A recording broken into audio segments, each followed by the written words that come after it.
Hace unos días subimos el primer vídeo sobre el tema de la teosofía. En aquel caso hablábamos principalmente de la fundación, la historia de la fundación de la Sociedad Teosófica y de su fundadora principal, Madame Blavatsky.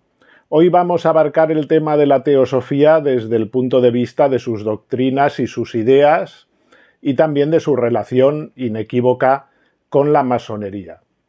Vamos a empezar viendo cuáles son las claves de aquel ocultismo finisecular, y nos estamos refiriendo al final del siglo XIX, que fue como el caldo de cultivo donde nació la teosofía y todo ese renacimiento de las expectativas ocultistas en las sociedades secretas. Claves del ocultismo finisecular. En primer lugar, primer componente, el positivismo. El positivismo del siglo XIX había ignorado la dimensión espiritual del hombre. Había propiciado, por lo tanto, un vacío espiritual que produjo la proliferación de diversas tendencias que podríamos llamar neoespiritualistas. Había una necesidad de espiritualidad después del bombardeo positivista. La primera de estas tendencias es el espiritismo y la segunda, muy relacionada con ella, también es la teosofía de la que vamos a hablar hoy. Ya tenemos algunos vídeos dedicados al tema del espiritismo. Pero como el prestigio del positivismo era grande a finales del siglo XIX, un intento de oponerse a la pisonadora positivista hubiese estado condenado al fracaso. Por esa razón se pretendió llevar el método experimental del positivismo incluso a las disciplinas que ocupaban la dimensión más espiritual del hombre. Ni siquiera la religión se libró del acoso del método positivista. De hecho, el modernismo teológico intentó precisamente eso, racionalizar los dogmas. La religión se convirtió, por decirlo así, más en un objeto de estudio, en el mismo nivel que cualquier otra actividad cultural e independientemente de cualquier valoración desde la fe. Se accedió también, en esta época, con un interés desmedido al estudio de las religiones orientales, como veremos. Esta curiosidad neoespiritual llevará a la búsqueda de esa espiritualidad en Oriente. Se exige, pues, como consecuencia de todo esto, y va a ser una de las características de esta época, y va a estar muy presente en la masonería, en la teosofía, se va a exigir el respeto de todas las religiones, porque todas ellas nos dicen, más allá de las diferencias, tienen un fondo de verdad, y este fondo de verdad es que el que intentan detentar las sociedades secretas. Se tratará entonces de abstraer los dogmas, que no son importantes, son como vestiduras externas, nos dicen, para aproximarnos de esta manera a la religión primigenia, natural, universal. Los teósofos creían en esa religión universal y decían ser ellos los poseedores de esa verdad, de esa doctrina secreta, que a través de los tiempos se había ido guardando gracias a la revelación de los iniciados o de los esotéricos frente a la verdad velada que padecían las religiones institucionalizadas, los exotéricos, los no iniciados. Es un autor importante, Edward Schuré, quien en el siglo XIX, con un libro que va a tener larga tirada, Los grandes iniciados, un estudio de la historia secreta de las religiones, iba a popularizar toda esta forma de pensar en los ámbitos esotéricos, iba a calar en la misma sociedad. Bien, hemos visto el positivismo. Segundo, la moda del estudio de los fenómenos paranormales y espiritistas. El espiritismo, al cual, como decíamos, hemos dedicado ya vídeos. Se inició este interés sobre todo a mediados del siglo XIX. El detonante fue un episodio que ocurrió en los Estados Unidos en el año 1848 en el estado de Nueva York, en la ciudad de Hydesville. La familia Fox empezó a oír ruidos en su mansión, inexplicables, atribuyéndolos a un espíritu, al que comenzaron a hacer preguntas que eran respondidas con golpes secos, con raps. La moda espiritista se extendió y en tan solo 5 años había más de 50.000 seguidores solo en la ciudad de Nueva York. El gran teórico del espiritismo fue el francés Allan Kardec, que publicó el libro de los espíritus en el año 1857, que iba a ser como la pretendida Biblia del espiritismo. Libro que se explica en los fundamentos de este movimiento. La figura más emblemática en este intento del que hablábamos antes de armonizar positivismo y espiritualidad es un personaje, un francés, Camille Flammarion, físico, astrónomo de gran renombre y valía, fundador de la Sociedad Astronómica de Francia en 1882, se interesó por el espiritismo de Allan Kardec y a partir de entonces conjugó su dedicación a las ciencias positivas con el estudio de los fenómenos paranormales. Flammarion estaba muy interesado en todos estos fenómenos asociados al espiritismo y afirmaba: lo positivo es que la explicación puramente mecánica de la naturaleza es insuficiente, que el universo, en él hay algo más que la pretendida materia, que el mundo está regido por un elemento dinámico y psíquico, que el ser humano está dotado de facultades no exploradas todavía y que esas fuerzas psíquicas desconocidas merecen entrar y deben entrar en el cuadro del análisis científico. No va a ser este otro que el objetivo de lo que va a pretender que sea una ciencia, aunque nunca lo fue, que era la parapsicología, el estudio de los fenómenos parapsíquicos. Los espiritistas más atrevidos, por lo tanto, consideraban que sus experiencias, los fenómenos que observaban, encontrarían pronto apoyo en fundamentos científicos. Fue la pretensión, por ejemplo, de la Society for Physical Research, de la que vamos a hablar antes y que es muy importante en la historia de la teosofía. Esta sociedad inglesa se dedicó a recoger pruebas y a montar experimentos controlados para analizar las manifestaciones de los espíritus. Bien. Positivismo, espiritismo. Tercero, orientalismo.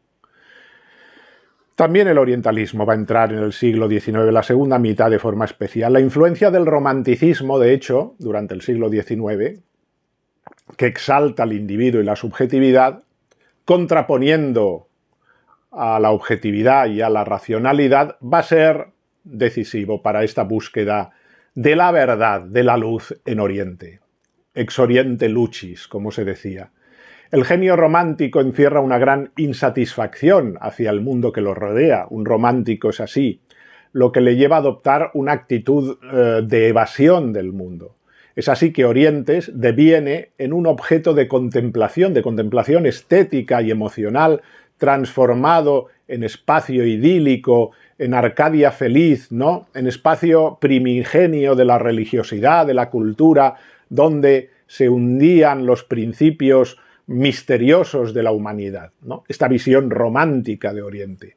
La huida hacia Oriente era una obligación para la alta burguesía de aquel tiempo, que veía en esta peregrinación y estancia una manera de conectar su persona con verdades trascendentales que en Occidente, tan materialistas, ignorábamos.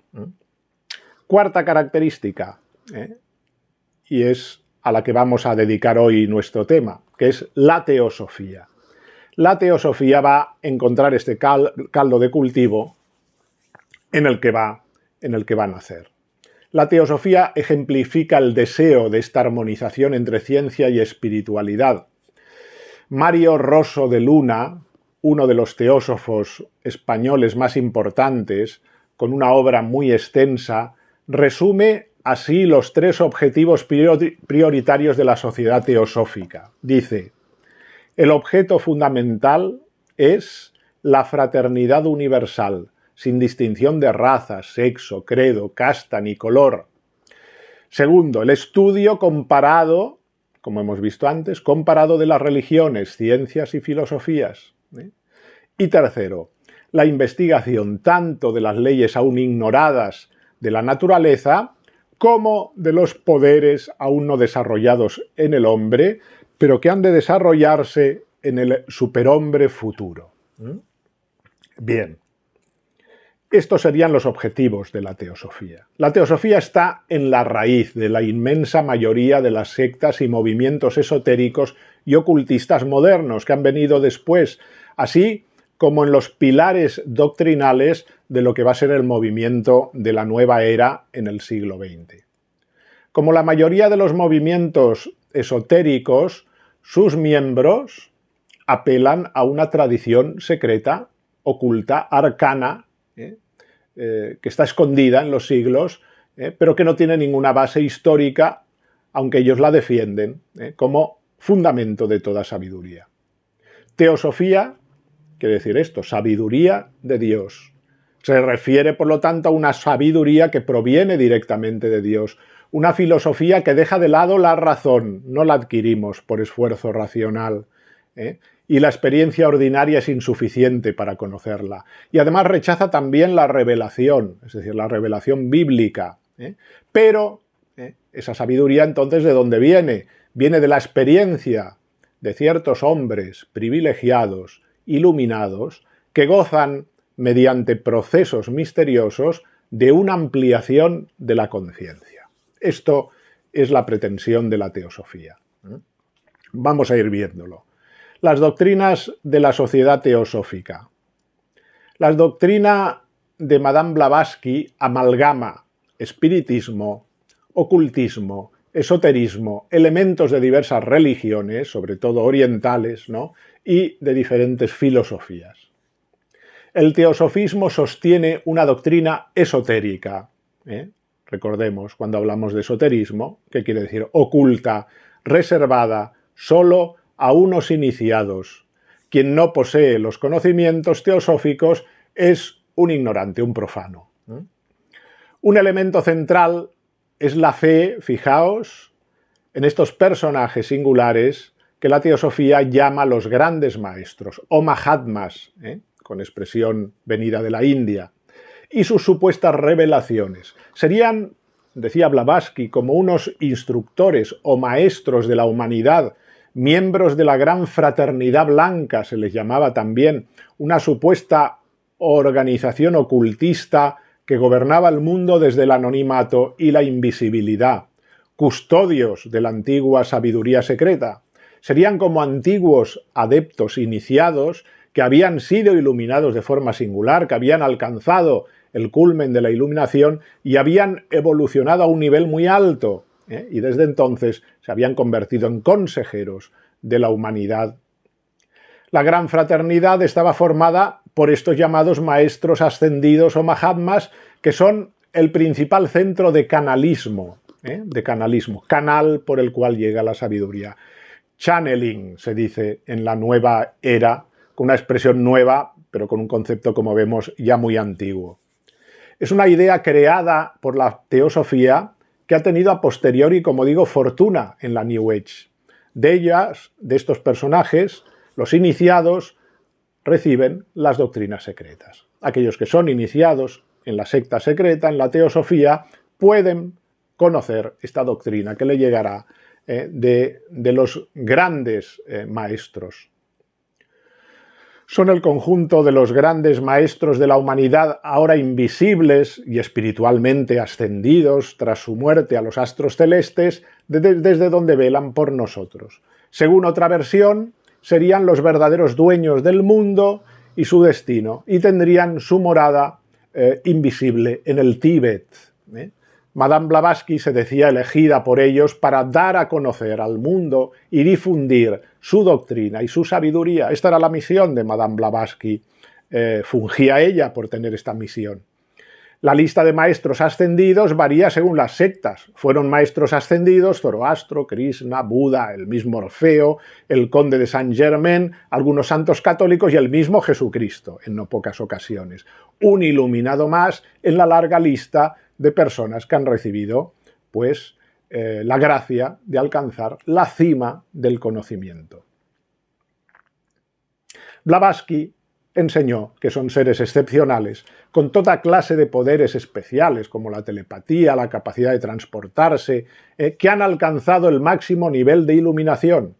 Y los teósofos, los iniciados en la teosofía, serían precisamente los intermediarios entre la humanidad y estos mahatmas. Ya había existido esta pretensión antes. En el siglo XVII, si recordáis, cuando tratamos el tema del rosacrucismo, el movimiento rosacrucista, en la Fama Fraternitatis, hablaba de una fraternidad de la Rosa Cruz, unos maestros invisibles que guiaban los destinos de Europa. Por lo tanto, nil novum sub sole. La teosofía no cree en un Dios personal, sino en lo que ellos llaman la seidad, principio omnipresente, eterno, ilimitado, inmutable, impersonal del todo. Dios es todo y todo es Dios. Es un panteísmo. La doctrina teosofista es panteísta, entendida como un poder universal. Ese es Dios, del que todo procede y al que todo vuelve. No hay posibilidad de comunicarse con la divinidad, por lo tanto no hay oración ni tiene sentido. Es solo el hombre interno, el Dios interior, lo que podemos conocer, ese fragmento de Dios que hay en nosotros. Es un principio omnipotente, eterno, sin límites, inmutable, sobre el cual toda especulación es imposible por trascender el poder de la concepción humana. Desprovisto de toda clase de atributos, permanece sin ninguna relación con el ser finito, seidad, y por lo tanto está fuera del alcance de todo pensamiento y de toda especulación que nosotros podamos hacer. A nivel antropológico, los teosofistas son dualistas y ven en el ser humano a dos seres claramente diferenciados, el espiritual y el físico. El hombre, en cuanto fragmento de la divinidad, chispa divina que hay en él de Dios, tiene como principio y destino último volver a la divinidad, diluirse finalmente en él. Esto es posible después de un largo proceso de varias reencarnaciones y purificaciones, hasta alcanzar la meta de esta disolución en Dios, en el uno, en el todo. La existencia tiene un aspecto positivo, que es el espíritu, diríamos. Esto es lo bueno del hombre, pero en él hay un aspecto negativo, que es la sustancia, la materia. La conciencia del hombre, que es inmortal, ha de desarrollarse hasta alcanzar la perfección y fundirse con la conciencia absoluta. Para el hombre, para ello el hombre gozará de diferentes encarnaciones, reencarnaciones, decíamos. La identidad de todas las almas con el alma suprema, universal, y la peregrinación y ascenso de las almas, destello suyo, a través del ciclo de encarnación conforme a una ley del karma. Esta es toda la ascética de la teosofía. El ideal de la sociedad teosófica es la formación de un hombre superior que desarrolla todas sus capacidades espirituales ocultas en él y que está en perfecta armonía con el cosmos, y en la medida que está en armonía con el cosmos, con el uno, entonces desarrolla esas capacidades ocultas. Para alcanzar esta armonía con el mundo material, debe desentrañar sus propios misterios, para lo que requiere el auxilio de la ciencia positiva. Pero, para el desarrollo de todas sus facultades, también las ocultas, debe descubrir las posibilidades aún desconocidas que hay en su espíritu y en su mente, las facultades paranormales. Y para eso necesitaría ¿de quién? De la teosofía. La teosofía, por lo tanto, se presenta como magna síntesis religiosa de todos los tiempos y de todas las sabidurías. La teosofía es sincrética, como vemos, sincrética. En ella confluyen tanto doctrinas idealistas como racionalistas.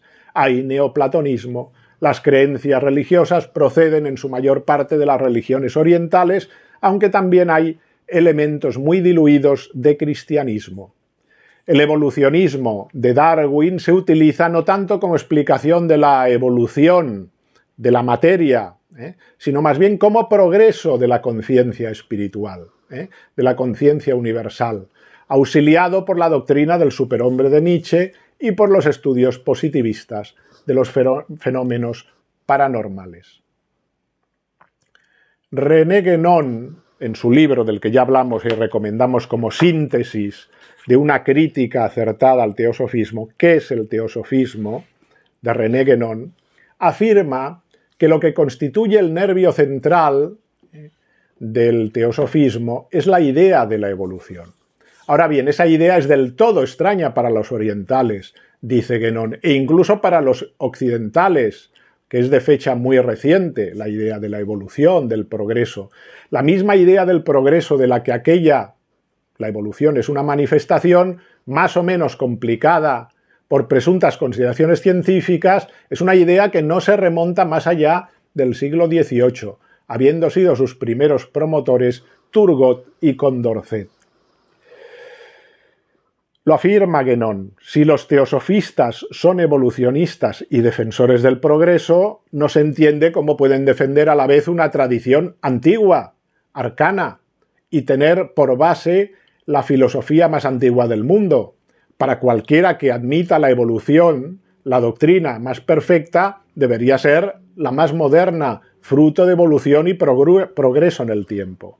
Es la contradicción que Guénon destapa en su libro. La creencia en la reencarnación no deja de ser, siempre, un mecanismo de evolución, primero para cada hombre en particular, y luego por vía de consecuencia para la humanidad entera, para todo el universo. Pero esa doctrina no deja de ser una mezcla confusa y caótica de neoplatonismo, gnosticismo, cábala judía, hermetismo, ocultismo, todo ello amalgamado alrededor de algunas ideas modernas, como esta del evolucionismo, y una parafernalia pseudo-hinduista y budista. Esta heteróclita mezcla es lo que llamaron ellos budismo esotérico, y que tiene poco que ver con el verdadero budismo, aunque la teosofía intentó anexarse también el budismo. La prueba es el catecismo búdico del coronel Olcott, uno de sus fundadores, que se enseñó al final solo en escuelas teosofistas y que no tuvo ninguna trascendencia. Pero es que la teosofía tiene vocación de ser el cuerpo de verdades que constituye la base de todas las religiones y que no posee exclusivamente ninguna de ellas. Esta es su pretensión. Blavatsky afirmaba que la sociedad estaba dividida en dos círculos, interno y externo. Los miembros del círculo interno, la llamada sección esotérica, tienen una filosofía o sistema religioso peculiar que constituye la doctrina oficial del teosofismo y que es la misma esencia de todas las religiones y de la verdad absoluta.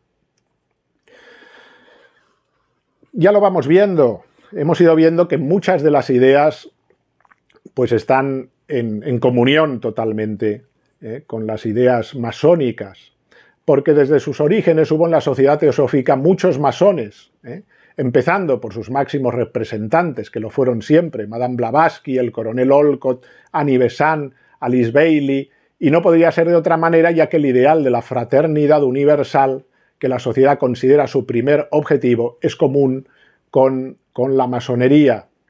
Es cierto que para la masonería regular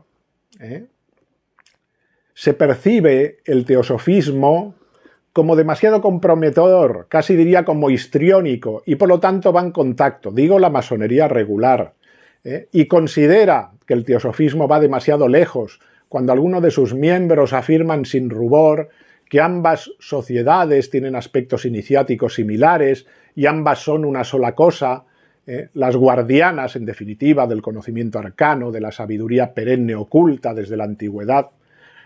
La teosofía lo afirma y la masonería también, por lo tanto, sí que llegan, por decirlo así, a este acuerdo. Dicen poseer aquella verdad que es fuente de todas las otras y que solo de una manera imperfecta y en retazos muy deformados se manifiesta en otras filosofías o religiones institucionalizadas.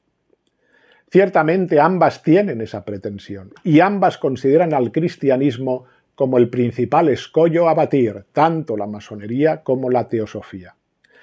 René Guénon rechaza esta pretensión de la teosofía, pues considera que la teosofía es un error moderno, con componentes modernos, nada de tradición secreta arcaica. Por otra parte, tampoco hay que simplificar. La masonería no es unívoca, evidentemente. Si, como decíamos antes, la masonería regular anglosajona quizás se sentiría incómoda de tener como pareja de baile a Madame Blavatsky, seguramente la masonería irregular de corte francés y latino, que comprende organizaciones esotéricas y ocultistas, no le haría ascos a la doble pertenencia. Hay ejemplos de esta corta distancia que muchas veces se cruza en la historia de la teosofía y de la masonería. John Yarker, autor de muchas obras de historia de masonería, que murió a principios del siglo XX, fue además creador y restaurador de varios ritos masónicos, estaba en relación además con muchas organizaciones ocultistas. Yarker pasó un tiempo en Italia conspirando con Mazzini y Garibaldi, ¿no?, donde conoció precisamente a Madame Blavatsky. Ella le nombró miembro de honor de la Sociedad Teosófica cuando la fundó, y Yarker, a su vez, la correspondió con el grado, nada menos, de princesa coronada, que es el más elevado de los grados de la masonería de adopción, es decir, de la masonería femenina, del rito de Memphis y Mizraim, rito egipcio, del cual Yarker se autotitulaba Gran Hierofante. Bien, eran obsequiosos con los títulos y no se privaban de administrárselos mutuamente con generosidad. También eran miembros honorarios de la Societas Rosicruciana in Anglia, cuyos miembros era obligatorio que previamente pertenecieran a la masonería. Siempre había esta doble pertenencia, como vemos en muchas ocasiones. Se comprueba así la permeabilidad que había entre estas sectas que tenían ideales y objetivos comunes.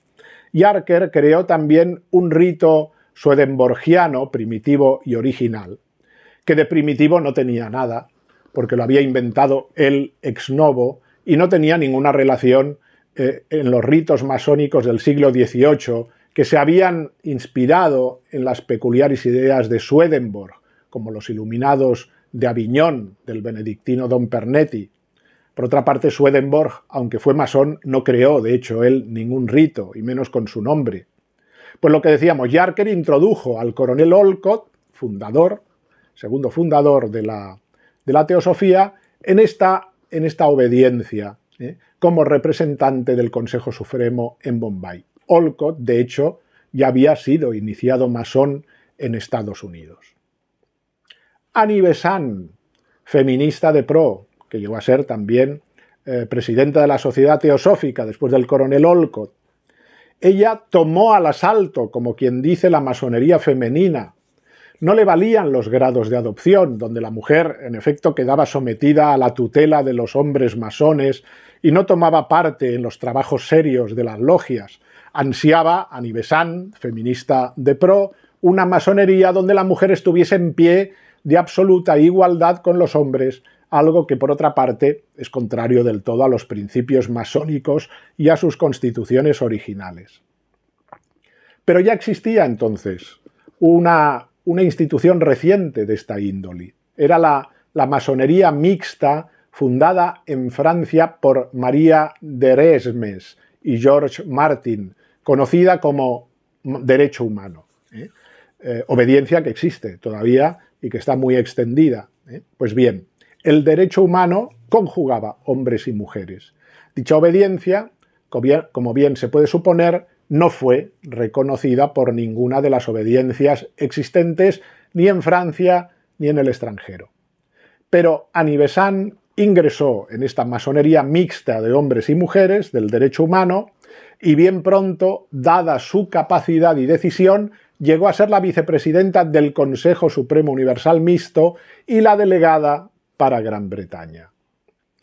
Esta rama inglesa, bajo la férula ahora de Besán alcanzó autonomía del resto y tuvo sus propias particularidades, llegando a cambiar su nombre y a denominarse comasonería. La gran maestre de su Supremo Consejo no era otra que Stani Besán, que a la vez era presidenta de la Sociedad Teosófica. Las casualidades no existen, las causalidades sí. Ella le dio a la nueva obediencia un componente ocultista que la masonería mixta francesa de ninguna manera tenía en sus orígenes.